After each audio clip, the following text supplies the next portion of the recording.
జగన్ మీకు ఏం చేశాడని నువ్వు చూస్తాకొచ్చావు? మాకు పింఛన్ ఇస్తున్నాడండి, అన్నీ వస్తున్నాయి.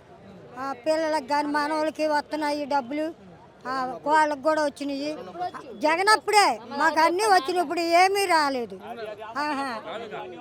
ఏమి రాలా మాకు. ఎక్కడికి వెళ్ళా మందులకి వెళ్ళా చేసినా ఇగో రేపు రా ఎల్లుండి రా అని తిప్పుతున్నారు మమ్మల్ని అలాగా. మరి మేము ఎక్కట్లేదండి. ఏ ఆఫీసుల దగ్గర తిప్పుతున్నారు నిన్ను? ఎక్కడైనా గవర్నమెంట్ ఆసుపత్రి కానీ ఎక్కడైనా అక్కడైనా సరే.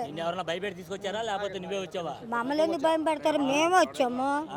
మరి భయం ఎందుకండి? ఒకరు భయం ఏంటి? అది ఆయన అభిమానం మీద వచ్చాం కానీ మమ్మల్ని భయం ఏం కాదు. అదేంటి డబ్బులు తీసుకుని డబ్బులా నప్పాడా బిర్యానీ బయట నాకెందు రూపాయి అండి? మాకు కష్టపడితే వస్తున్నాయి తెల్లారులు ఎత్తే. మనం శుభ్రం తెచ్చుకున్నాం తింటున్నాము. ఆయన అభిమానం మీద మేము వచ్చాం అంతే. ఇల్లు ఇచ్చాడు జగన్? ఇచ్చాడుగా. ఇళ్ల స్థలమేనండి, స్థలం ఎత్తే కట్టించాడు. ఇప్పుడు నువ్వు ఇళ్ల స్థలం కొనుక్కుని ఇల్లు కట్టుకోవాలంటే ఎంత అవుతుంది నీకు? బోల్డ్ డబ్బు అవుద్ది, లక్షలు అవుద్ది, లక్షలు అవుద్ది. అందుకే ఆయన్ని మేము అనకూడదు. కానీ మరి నీకు అన్ని ఇచ్చిన ఆయన్ని ఓడగొట్టావుగా? మేమేం ఓడగొట్టలేదుగా, మేము సంతోషం కల్పించుకున్నాం. ఎవరెవరు ఓడగొట్టారు మాకేం తెలుసు.